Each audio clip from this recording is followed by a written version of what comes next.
नमस्कार, जन टीवी देख रहे हैं आप। मैं श्वेता शर्मा आपके साथ। खबरों की शुरुआत से पहले एक नजर डालेंगे अभी की हेडलाइंस पर। धामी कैबिनेट की बैठक आज मुख्यमंत्री की अध्यक्षता में होगी। कई प्रस्तावों पर चर्चा। कैबिनेट की मंजूरी के बाद यूसीसी ड्राफ्ट विधायक के रूप में विधानसभा में किया जाएगा पेश। मुख्यमंत्री पुष्कर सिंह धामी का आज पौड़ी दौरा। विभिन्न विकास योजनाओं का होगा शिलान्यास लोकार्पण। दिल्ली में सीएम ने की केंद्रीय भारी उद्योग मंत्री से मुलाकात।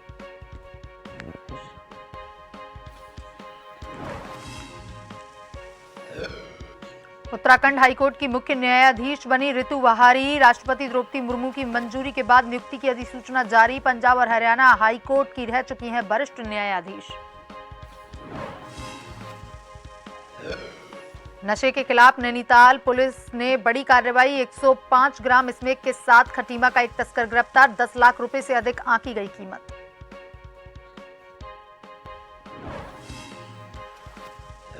उत्तराखंड में आज फिर बदला मौसम का मिजाज। मौसम विभाग ने जताया अनुमान। 2 दिन पहाड़ी जिलों सहित देहरादून, टिहरी कई जगह बारिश और बर्फबारी के आसार।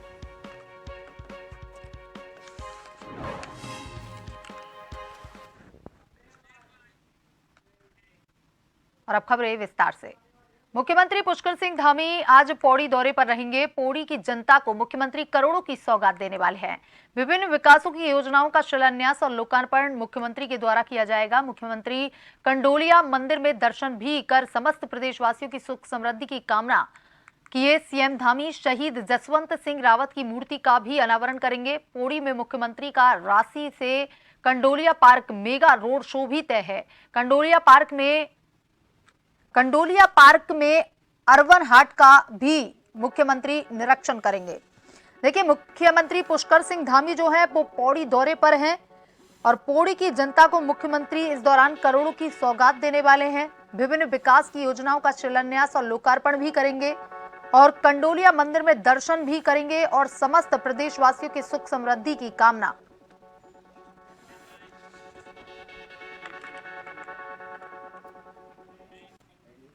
देहरादून में धामी कैबिनेट की बैठक आज होगी। मुख्यमंत्री पुष्कर सिंह धामी की अध्यक्षता में यह बैठक आयोजित की जाएगी।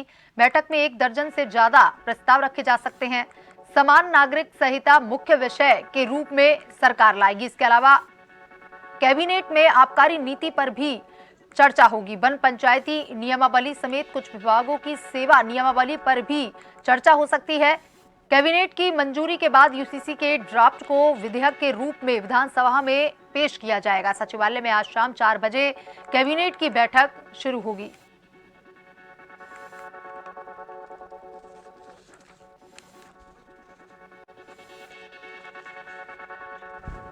देहरादून में आज कैबिनेट की बैठक होने वाली है और मुख्यमंत्री पुष्कर सिंह धामी की अध्यक्षता में इस बैठक को आयोजित किया जाएगा। बैठक में 1 दर्जन से ज्यादा प्रस्ताव रखे जाएंगे, उन पर चर्चा होगी। इनमें समान नागरिक संहिता मुख्य विषय के रूप में सरकार ला सकती है।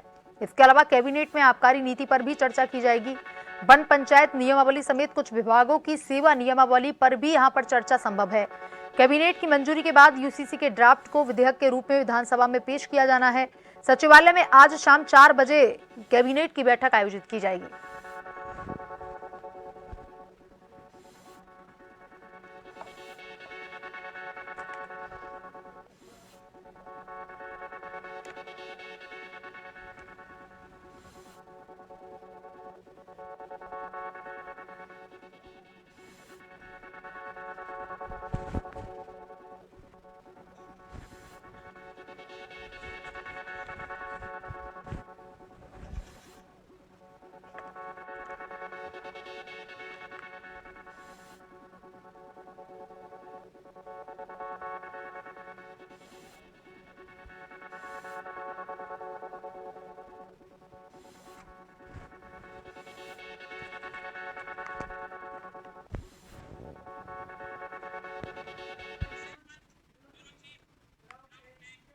और इसी खबर पर ज्यादा जानकारी के साथ bureau chief SN Pant phone line पर जुड़ चुके हैं। एसएन, देखिए, आज धामी कैबिनेट की बैठक आयोजित होने वाली है। मुख्यमंत्री की अध्यक्षता में इस बैठक को आयोजित किया जाएगा। किन किन विषयों को और किन किन प्रस्तावों को लेकर इस बैठक में चर्चा संभव है? खंड सरकार की आज अति महत्वपूर्ण कैबिनेट की बैठक शाम 4 बजे राज्य सचिवालय में आहूत की गई है और इस बैठक में मुख्यमंत्री पुष्कर सिंह धामी की अध्यक्षता में कैबिनेट के सम्मुख 1 दर्जन से अधिक प्रस्ताव आने की उम्मीद जताई गई है, क्योंकि तमाम मंत्रालय ने अपने विभागवार तैयारियां की थी और उसके प्रस्ताव तैयारी करने के साथ ही आज की कैबिनेट बैठक में सम्मुख रखे हुए हैं, क्योंकि इसकी ब्रीफिंग नहीं हो पाएगी। दरअसल क्योंकि उत्तराखंड में विशेष सत्र विधानसभा का आहूत किया गया है 5 से 8 फरवरी तक, उसके मद्देनजर कैबिनेट की ब्रीफिंग नहीं होगी। लेकिन जो uniform civil code draft committee ने अपनी रिपोर्ट सरकार को सौंपी है, सरकार विशेष सत्र के जरिए विधेयक लाकर के सदन के पटल पर उसको रखते हुए उस पर विस्तृत चर्चा कराना चाहती है। इस बात की जानकारी मुख्यमंत्री ने खुद मीडिया से मुखातिब होते हुए दी है। यानी कुल मिलाकर अगर आप देखेंगे आज की कैबिनेट की बैठक में सबसे महत्वपूर्ण जो मुद्दा होगा या बिंदु होगा वो प्रमुखता के साथ यूनिफॉर्म सिविल कोड की ड्राफ्टिंग कमेटी द्वारा दी गई उत्तराखंड सरकार को जो अपनी रिपोर्ट है, उस रिपोर्ट पर कैबिनेट अपनी सहमति देगी और उसको सदन के पटल पर लाने के लिए निर्धारित करेगी। इसके अलावा जो उत्तराखंड आंदोलनकारियों के 10% क्षैतिज आरक्षण की मांग का जो विधेयक है, उसको लेकर के प्रवर समिति को जो सौंपा गया था, उसको सदन के पटल पर एक बार फिर से पुनः रखा जाएगा। उस पर भी कैबिनेट अपनी सैद्धांतिक सहमति दे सकती है। इसके अलावा अगर बात करें तो वन जो नियमावली है, अधिनियम है, उसमें आंशिक संशोधन को लेकर के जो वन पंचायतें हैं उसके मद्देनजर भी उस पर चर्चा की जा सकती है, कैबिनेट के सम्मुख रखा जाएगा। और सबसे बड़ी बात है क्योंकि उत्तराखंड में अब जो सीजन है वो गर्मियों का सीजन मार्च के बाद शुरू हो जाएगा। ऐसे में वनाग्नि से वनों को बचाना है, जो प्राकृतिक संपदा है उसको बचाना है, तो ऐसे में कुछ आमूलचूल परिवर्तन वन विभाग के जरिए अपने प्रस्ताव के तहत कैबिनेट के सम्मुख दिए गए हैं, उस पर भी कैबिनेट अपना निर्णय ले सकता है। इसके अलावा कई विभागों के विभागवार जो नियमावली है उसमें भी आंशिक संशोधन की मांग लगातार उठती आई है, तो उसको लेकर के भी आज कैबिनेट के सम्मुख इस पर निर्णय लिया जा सकता है। कुल मिलाकर अगर आप देखेंगे तो काफी महत्वपूर्ण, क्योंकि फरवरी का महीना है, इसके बाद बजट सत्र भी आना है और ऐसे में विशेष सत्र की मांग जो सरकार की ओर से की गई है उसमें कितने अध्यादेश आएंगे, कितने विधेयक सदन के पटल पर लाए जाएंगे, उसको लेकर के भी कैबिनेट आज अपना अंतिम निर्णय दे सकती है। और उसके बाद क्योंकि ब्रीफिंग नहीं होगी, उसकी जानकारी सार्वजनिक नहीं की जाएगी, क्योंकि दरअसल कैबिनेट ने ही यानी सरकार ने ही उत्तराखंड में विशेष सत्र को आहूत करने की गुजारिश की थी और जिसको विधानसभा सचिवालय मान भी लिया है और सत्र को आहूत कर भी दिया है। ये थे हमारे bureau chief SN Pant. SN Pant, जानकारी के लिए धन्यवाद।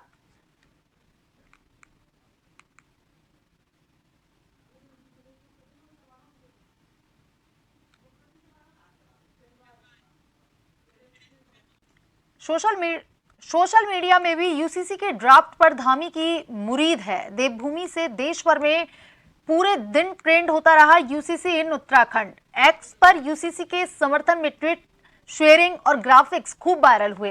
पीएम के एक भारत श्रेष्ठ भारत के विजन पर सीएम धामी के संकल्प की मोहर।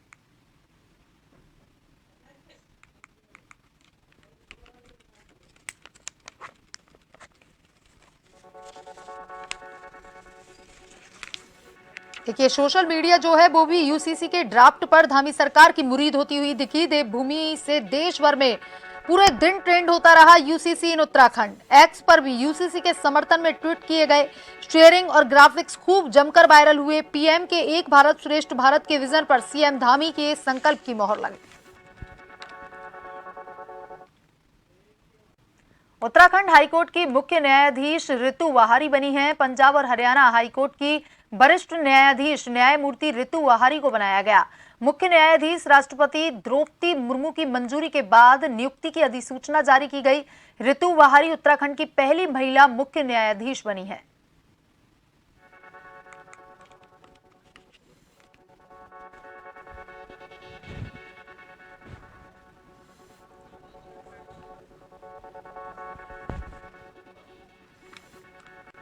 मुख्यमंत्री पुष्कर सिंह धामी ने नई दिल्ली में केंद्रीय मंत्री भारी उद्योग डॉक्टर महेंद्र नाथ पांडे से भेंट की। मुख्यमंत्री ने केंद्रीय मंत्री से Bharat heavy electricals limited Haridwar के स्वामित्व के अनुप्रयुक्त 492 एकड़ भूमि का स्वामित्व उत्तराखंड सरकार को हस्तांतरित किए जाने का अनुरोध किया। मुख्यमंत्री धामी ने औद्योगिक विकास के लिए केंद्र से मिल रहे सहयोग पर आभार व्यक्त करते हुए कहा कि उत्तराखंड राज्य ईज ऑफ डूइंग बिजनेस, निवेश प्रोत्साहन और स्टार्टअप क्षेत्र में निरंतर विकास कर रहा है। भारत सरकार द्वारा निर्गत की जाने वाली रैंकिंग में लगातार उत्तम श्रेणी प्राप्त कर रहा है।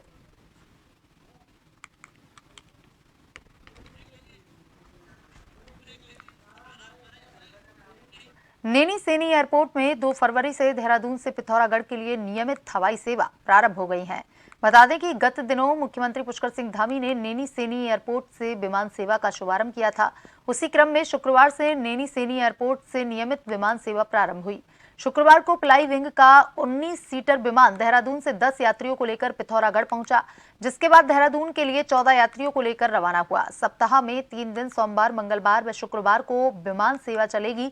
वहीं फ्लाई विंग के एयरपोर्ट मैनेजर राजवीर सिंह ने बताया कि अगली फ्लाइट सोमवार को 10 सीट बुक है। उन्होंने बताया ऑनलाइन टिकट बुकिंग के साथ ही फ्लाई दिवस के दिन 2 घंटे पूर्व भी काउंटर से टिकट बुकिंग की जा सकती है।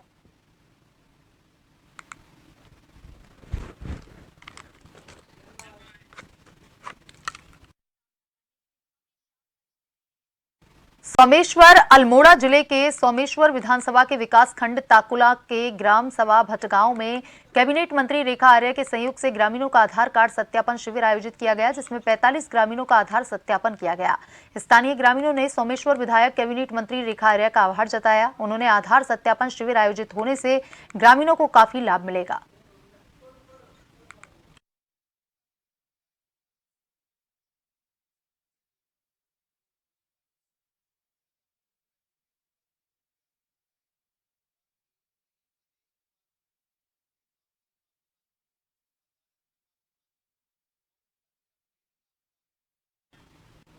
कॉर्बेट नगरी रामनगर में उत्तराखंड त्रिस्तरीय पंचायत संगठन ने राज्य में पंचायतों का कार्यकाल 2 साल बढ़ाने की मांग की। पंचायत प्रतिनिधियों ने ब्लॉक प्रमुख रामनगर रेखा रावत के नेतृत्व में एसडीएम के माध्यम से मुख्यमंत्री पुष्कर सिंह धामी को ज्ञापन भेजा। सांसद प्रतिनिधि इंदर रावत ने बताया कि क्षेत्र के सभी जनप्रतिनिधियों के द्वारा उत्तराखंड त्रिस्तरीय पंचायत चुनाव के कार्यकाल को 2 वर्ष बढ़ाने को लेकर एसडीएम के माध्यम से मुख्यमंत्री पुष्कर सिंह धामी को ज्ञापन भेजा गया है। खंड के अंदर सभी जनप्रतिनिधियों द्वारा जो है त्रिस्तरीय पंचायत चुनाव के 2 वर्ष के कार्यकाल को बढ़ाए जाने को लेकर और एक राज्य एक चुनाव के फॉर्मूले को सफल बनाने के लिए माननीय मुख्यमंत्री जी को उपजिला अधिकारी के द्वारा ज्ञापन सौंपा गया और जो है पूरे प्रदेश भर में सभी लोगों द्वारा सभी जनप्रतिनिधियों द्वारा ये ज्ञापन अपने उपजिला अधिकारी के माध्यम से माननीय मुख्यमंत्री जी को दिया जा रहा है। भाजपा के प्रदेश प्रभारी दुष्यंत गौतम द्वारा इंडिया गठबंधन के लिए अभद्र भाषा का प्रयोग किए जाने पर हल्द्वानी विधायक सुमित हृदयेश ने काफी कड़ी आपत्ति जताते हुए कहा कि प्रदेश प्रभारी दुष्यंत गौतम के इस बयान से स्पष्ट हो गया है कि भाजपा का चाल चरित्र और चेहरा किस तरह का है। इतने बड़े नेता को इस तरह की भाषा शोभा नहीं देती। हृदयेश ने कहा कि भाजपा प्रभारी की जुबान गलत लोगों के लिए फिसली, ये उनकी पार्टी पर ही सही बैठता है।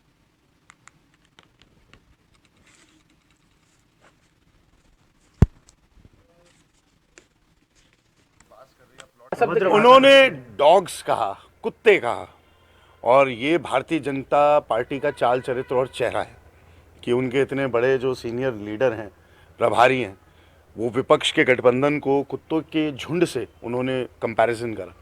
तो ये तो उनको आत्मशोध करना चाहिए। भारतीय जनता पार्टी को अपनी व्यवस्था पर एक गहरी नज़र रखनी चाहिए और विपक्ष को वैसे भी जिस प्रकार से ईडी, सीबीआई, ये जितनी संस्थाएं हैं, ये तो वॉचडॉग बन के काम कर ही रहे हैं मोदी सरकार का। तो शायद कहीं ना कहीं जबान उनकी फिसली, लेकिन गलत लोग के लिए फिसली।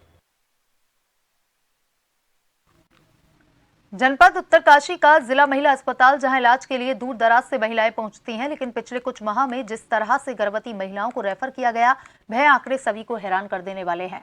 आंकड़े बताते हैं कि अक्टूबर में 17 गर्भवती, नवंबर में 15 और दिसंबर में 29 गर्भवती महिलाओं को रेफर किया गया, लेकिन 2024 साल के पहले माह में 35 गर्भवती महिलाओं को अब तक रेफर किया जा चुका है। इन सभी महिलाओं में कुछ को छोड़ दें तो सभी को नॉर्मल प्रसव हुआ है, लेकिन रेफर करने के दौरान इन्हें खासी परेशानियों का सामना करना पड़ा, जिससे स्थानीय लोग पहाड़ की स्वास्थ्य सेवाओं पर सवाल खड़ा कर रहे हैं।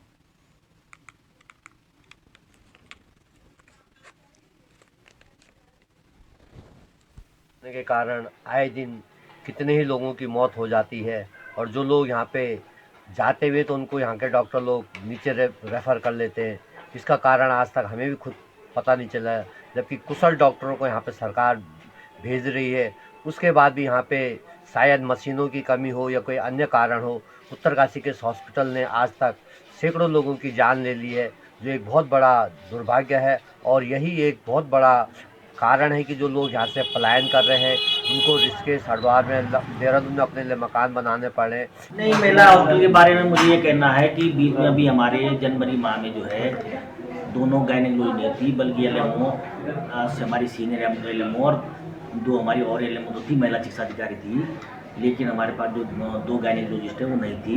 लेकिन आज हमारी ये गायनेकोलॉजिस्ट ने बैच ज्वाइन कर लिया, दूसरी तो खैर वो उस पर चल रही है, क्या नाम, उनकी डिलीवरी खुद अपनी होने वाली है और बाई एक्सपेक्टेड डेट उनकी फरवरी में, तो इस वजह से वो तो खैर नहीं आएंगी फिलहाल। स्मार्ट पुलिसिंग की ओर उत्तराखंड पुलिस ने एक और कदम बढ़ाया। पर्यटकों एवं स्थानीय नागरिकों की सुरक्षा के लिए हरिद्वार में पुलिस सेल्फ बैलेंसिंग स्कूटर से गश्त करेगी। इससे नगर के पैदल रास्तों, गंगा घाटों और भीड़भाड़ वाले इलाकों से आसानी से निगरानी कर सकेंगे। डीजीपी अभिनव कुमार ने पुलिस मुख्यालय से हरी झंडी दिखाकर 4 self balancing electric scooter Haridwar को रवाना किए। उत्कर्ष स्मॉल फाइनेंस बैंक की ओर से उत्तराखंड पुलिस को 4 सेल्फ बैलेंसिंग इलेक्ट्रिक स्कूटर सौंपे गए हैं। पुलिस महानिदेशक ने बताया कि सकरी गलियों में आसानी से चलने की क्षमता रखने वाले यह स्कूटर भीड़ प्रबंधन में मदद करेंगे। साथ ही यह इलेक्ट्रिक स्कूटर पर्यावरण के अनुकूल भी है।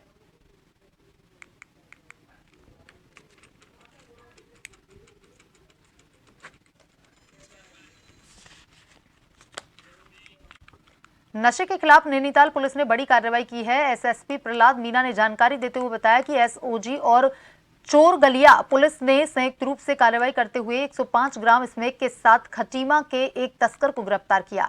पकड़ा गया तस्कर अभय सिंह देहरादून में आईटीआई का छात्र है, जो खटीमा के ही रहने वाले अपने दोस्त से स्मैक खरीद कर लाया था। पकड़ी गई स्मैक की कीमत 10 लाख रुपए से अधिक बताई जा रही है। फिलहाल पुलिस फरार तस्कर की तलाश में जुटी हुई है। ये एक जो अभियुक्त है, इसकी गिरफ्तारी हमारी एसओजी के द्वारा और थाना चोरगलिया की टीम के द्वारा किया जा रहा है। तो ये जो अभियुक्त है, इसके मामले में काफ़ी दिनों से इन्फॉर्मेशन मिल रही थी कि ये बाहर से स्मैक लाके और हल्द्वानी में कुछ स्मैक के जो लोग हैं उनको ये सप्लाई करता है। तो इसके लिए हमारी एसओजी की टीम और जो थाने की टीमों ने सर्विलांस किया और कल इसको 105 ग्राम स्मैक के साथ में गिरफ्तार किया गया है। ये मूल रूप से खटीमा का रहने वाला है और इसने प्रारंभिक जो पूछताछ है उसमें देहरादून में आईटीआई का छात्र होना बताया है।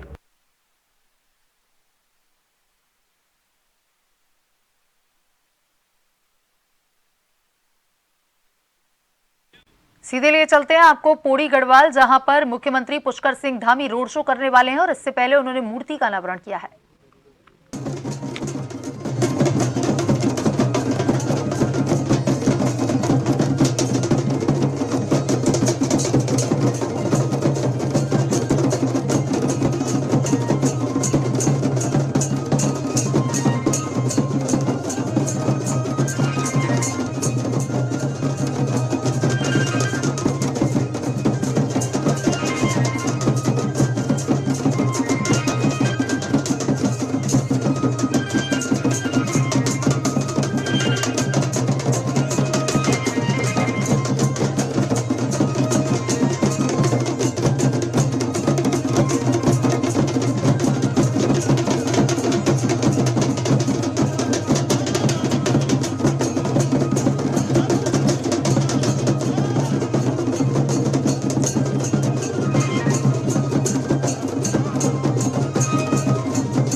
हल्दीखेड़ा में एक निजी फर्म के कैंपस में हुए अवैध रूप से कटान का वन विभाग द्वारा हो रही कार्रवाई में लापरवाही बरती जा रही है।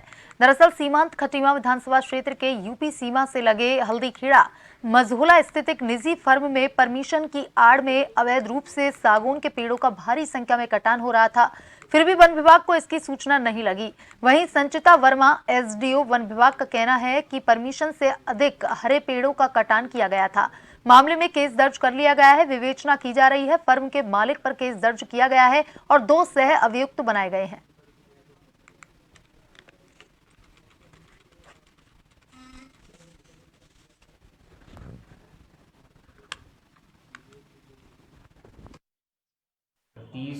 सागवान पेड़ की कटान की परमिशन ली गई थी, किंतु उनके द्वारा 80 पेड़ों का कटान कर दिया गया था। तो हमें सूचना मिली तो हमने मौके में उसका निरीक्षण किया और पाया गया कि वास्तव में वहाँ पर जितना सैंक्शनड है उससे ज़्यादा उन्होंने पेड़ का कटान कर दिया है। लिहाजा हमने वहाँ पर पूरा निरीक्षण किया। 419 गिल्टे हमने प्राप्त किए वहाँ पर सागवान के कटे हुए, और वहाँ का जो मालिक है, फैक्ट्री मालिक है, उसी को हमने उसको सुपुर्दगी दे दी है। साथ ही हमने फॉरेस्ट डिपार्टमेंट को कहा कि इसका आगड़न करके हमें प्रस्तुत करें। अभी तक उनकी कोई रिपोर्ट नहीं है, जैसे कोई रिपोर्ट आती है तो हम उसके अग्रिम कार्रवाई करेंगे। इस क्षेत्र के अंतर्गत का मामला है, हल्दीखेड़ा क्षेत्र है, मझोला से लगा हुआ हमारा। तो वहाँ पर एक फैक्ट्री के अंदर हमने देखा कि कुछ पेड़ों का अवैध पातन वहाँ पर हुआ था। कुछ पेड़ों की परमिशन उनको प्रदान की गई थी विभाग के द्वारा, लेकिन उसके आड़ में उन्होंने ज़्यादा हरे पेड़ों का वहाँ पर पातन किया था। तो इसके उपरांत हमारे द्वारा वहाँ पर S2 केस दर्ज कर लिया गया है और इस केस की जो विवेचना है वो गतिमान है वन क्षेत्राधिकारी स्तर पर। तो अभी हम लोग इसकी विवेचना कर रहे हैं कि इसके क्या क्या कारण रहे, किन परिस्थितियों में इस प्रकार का अवैध कटान किया गया। और बुलेटिन में अभी तक के लिए इतना ही। बने रहिए जन टीवी के साथ। नमस्कार।